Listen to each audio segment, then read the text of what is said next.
All right, before we start, this game do be pretty silent, huh? But if I click, like, it's not muted. It's just silent. I'm here to help you. If you didn't read the notice here, you want to go back to the title screen. I saved my transfer code just to be safe, but we're going to go to support.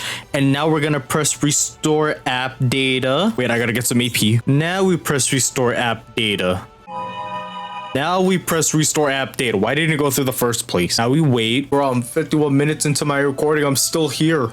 55 minutes, almost 56 minutes here waiting for some music. There. If you want to fix your sounds, you want to wait an hour, you got an hour spare time, you could fix your sounds. Anyway, now let's get on to what this video is about. After an hour, I should have made this. Oh yeah, do not, and I repeat, do not scout for the limited 4-star character scout that's coming out tomorrow. Now let me tell you why, young one. Now, first things first, what is a scout about? So you have a scout, you use your diamond cubes, and you can get some limited characters. Hey, look, new era Kirito and Asuna. Oh, we got some swimsuit units here as well. You know, although they're limited and they tend to be really good units, there is a reason why that I say you should not pull on this banner, because you are going through a lot of risks. And this hurts me because I really wanted Halloween Yu-Gi-Oh here. Now, let's talk about the banner. Step 1 and 3 are 50% off. Pretty cool, right? Like a regular banner. Now, 4-star guarantee on step 5 and 7, and I'll rate up by 50%. That character is a pickup character. And now the pickup characters are a whole boatload of these characters here. In case you don't know, this isn't selectable, so you don't choose the specific limited character that you want to have a higher rate. You have a chance of getting any one of these. It's only a pickup scout, not a selectable scout. A little bit proof that it's not selectable. Character pickup scout, limited character 4-star guarantee. Who can you get? It's one of those characters. You don't get to select which one you want specifically, but you can exchange. So let's say you kept doing the scout, you get a lot of the exchange points, then you can select the character that you want specifically. But that's only if you get 300 points, and 300 points means you have to do 300 summons. 300 scouts, whatever. So that's whale deals right there. That's whale scouts there. Remember, step 5, that's only like 55 points. You're trying to get to 300. You think you have enough diamond cubes for that? I don't think so. Now, what makes this worse? Honestly, the $40 ticket one was a little bit better than this one, but that one contained money. This one, you can use your diamond cubes, but there are risks. So you may think, oh man, whoop-de-doo, whoop-de-dandy, you know, you got all these cool characters, but no, it's not just these characters. You have every other 4-star character in this banner too, not just the pickup characters. We keep scrolling.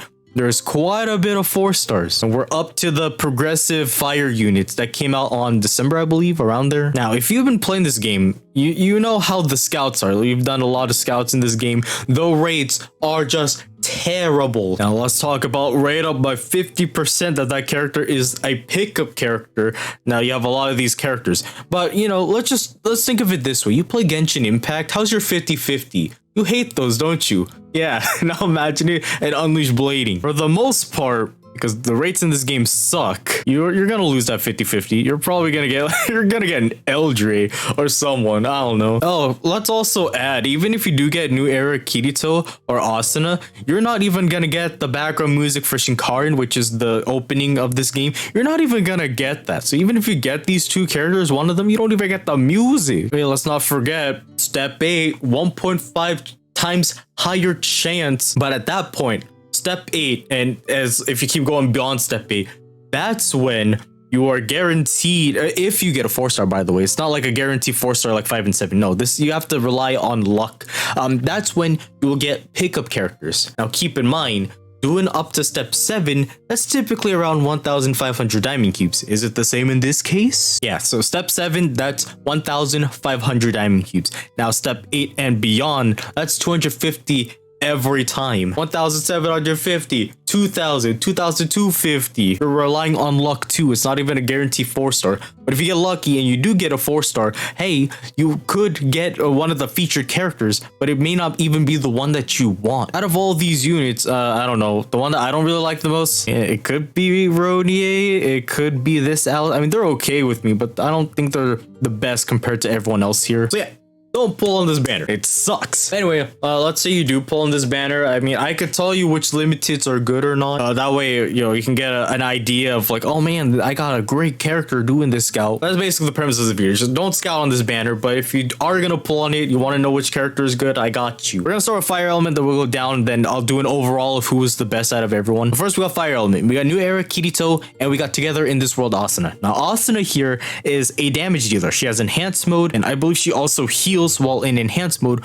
when you use her skills. Now that's pretty useful, but this Kirito here, what's great about him is his buffs. So for his charge, he raises magic attack for all your allies, assault also for all your allies, but the enhance here is actually really good. Magic attack on all allies by 10% for 2 turns, crit damage by 10%, and raises magic resistance by 20%. So literally this Kirito is the same as Unital Ring Xenon, except for magic attack, which by the way, if you haven't noticed, the Unital Ring units, like UR, Leafa, and Xenon, which if you don't know who they are the OP Earth Element characters. So this Leafa here and this Xenon here, they're not in the banner. So in case you were wondering where they're at, yeah, they're non-existent. Shows how great they are. Literally this Kirito's buffs right here is literally the same as that Xenon, but for magic attack. And in this game nowadays, there's a lot of magic attack characters in this game. So this Kirito, between the both of them, I think he's the better one for Fire Element. There's not a lot of enhance, but in this game, we are always given a lot of damage dealers. So there will be a better damage dealer for Fire Element in the future. I feel like I won't be using this Asuna eventually, and I feel like in the future I would still use this Kirito unless there's a better buffer that they might put out. So that's why I think Kirito is better between the two of them for Fire Element. Now let's talk about Wind. We got Swimsuit Alice, we got Swimsuit Adis, and Swimsuit Leafa. Now going back to what I said, in this game they give a lot of damage dealers compared to people with buffs or recollection field. So that's why I will always say you should prioritize for characters that give buffs or recollection field. So obviously between the 3 of them, only one of them really gives a recollection field / buffs, and that is the Adis here. So for Wind Elements, I think she'll be the most important because even in the future, as you keep playing this game, you're most likely going to be bringing her. In her incarnate, she has that recollection field. Recollection field, you can get a lot of damage, make your character stronger. The other 2, they're just damage dealers. She also has an enhanced incarnate break, so a break yell. It's pretty useful, but with the current meta of this game, I don't think break yell is really all that important compared to charge yell, but it's still pretty good unless the enemy puts up like a 1000% incarnate, which hasn't happened yet, maybe soon. Now, if you want damage dealer, if you're choosing between which one's better, the Alice or the Leafa. Leafa got some nice buffs. If she's in enhanced mode, I believe she also puts up physical resistance for all your allies, including the reserve characters, which is really good. So when you take damage, you won't be taking as much damage, so you'll be surviving compared to Alice here, where if she's in enhanced mode, she heals all your allies, not the reserves, but she heals your allies. Now in terms of stats, Alice here is a little bit weaker, 2380, while Leafa here is 2420, 420. I personally think though that Alice is a little bit stronger because in her incarnate, she's much stronger if she has a physical resistance or magical resistance debuff compared to if we were to use this Leafa here. Her incarnate is really just dealing damage while also putting up magic attack. The buffs are great, but me personally, I kind of like what Alice does better with the healing, plus she deals the most damage. Now let's move on to Holy. We got Swimsuit Xenon, Swimsuit Sortellini. Now both of these characters are both damage dealers. They both have enhanced mode. So which one is better between the two? We look at stats, 2360 with the Xenon and 2400 with Sortellini. With Xenon here, I believe, yeah, she heals all of your allies and she puts up crit damage for all your allies, not the reserves, but all your allies. Her incarnate deals more damage AoE depending on how many characters. If there's 3 or more, 25%, which I believe Lena is also the same as well. Deals more damage depending on if there's more enemies.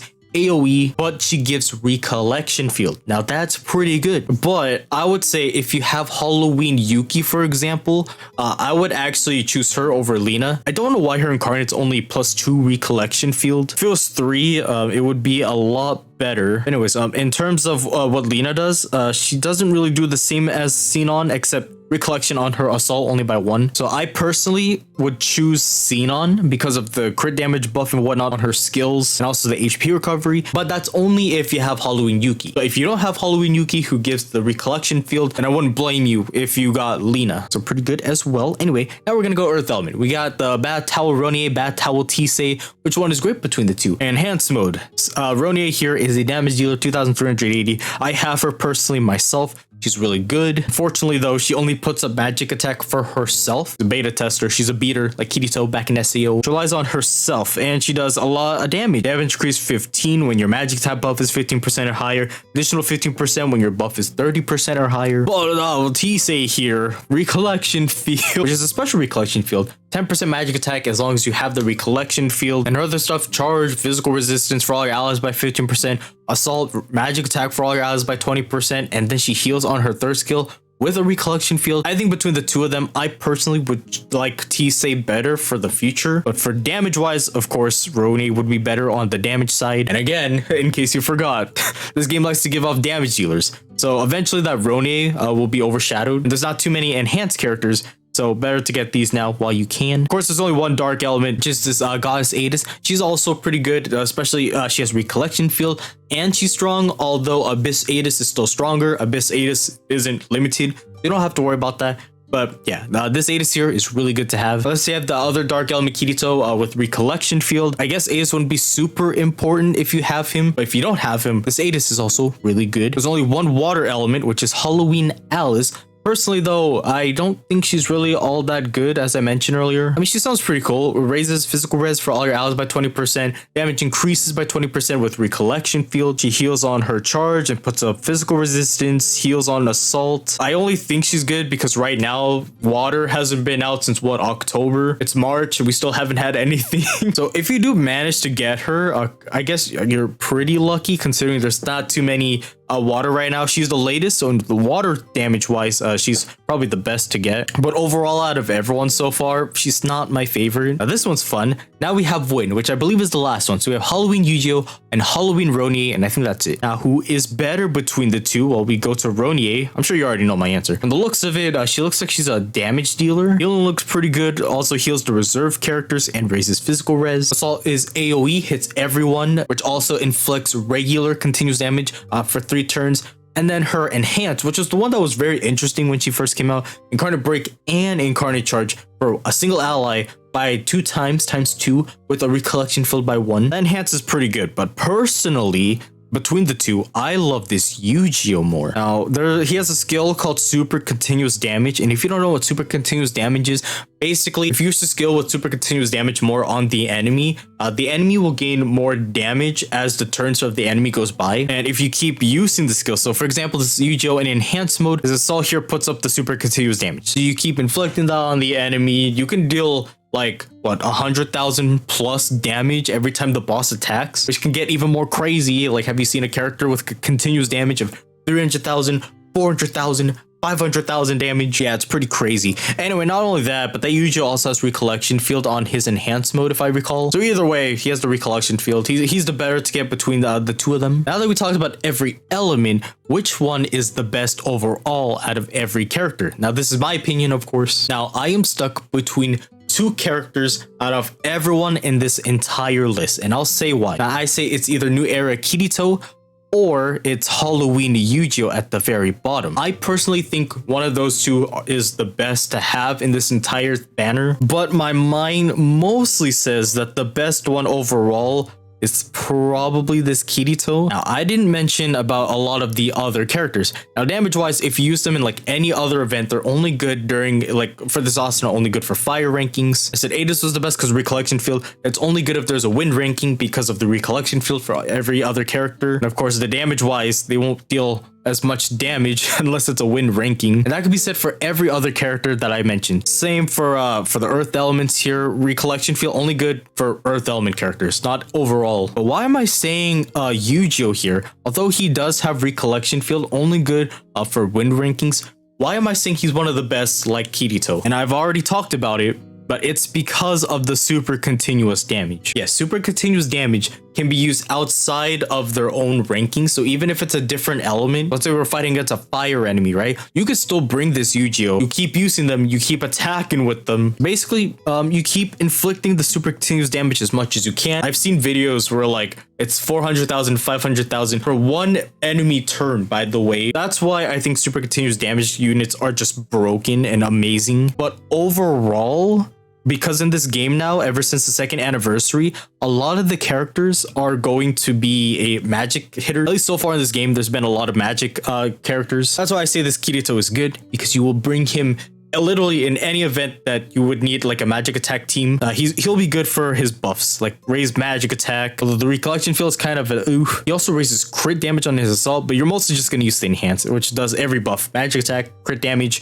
magic resistance. So TLDR, New Era Kirito, in my opinion, is the best character out of everyone in this banner. Anyway, hopefully you found this video useful. If you guys did enjoy this video, why not leave a like, comment, and subscribe if you are new. And if you want to join, I also have a Discord. It's at the bottom of the description. You click on that link and you're sent right to the Discord. But anyways, thank you so much for watching this video. My name is Kaz. Hope you have a fantastic day, and I will see you all again in hopefully the next banner, not the limited one, but for the next coming character, which is probably a Bright Alice. I'll see you all next time. Goodbye.